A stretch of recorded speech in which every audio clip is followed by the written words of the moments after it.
আমার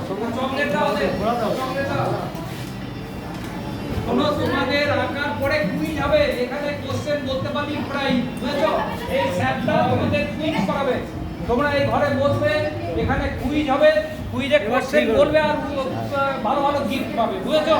হ্যাঁ, সহজ সহজ কোশ্চেন দেবে এই ঘরের মধ্যে। ঠিক আছে, দাঁড়া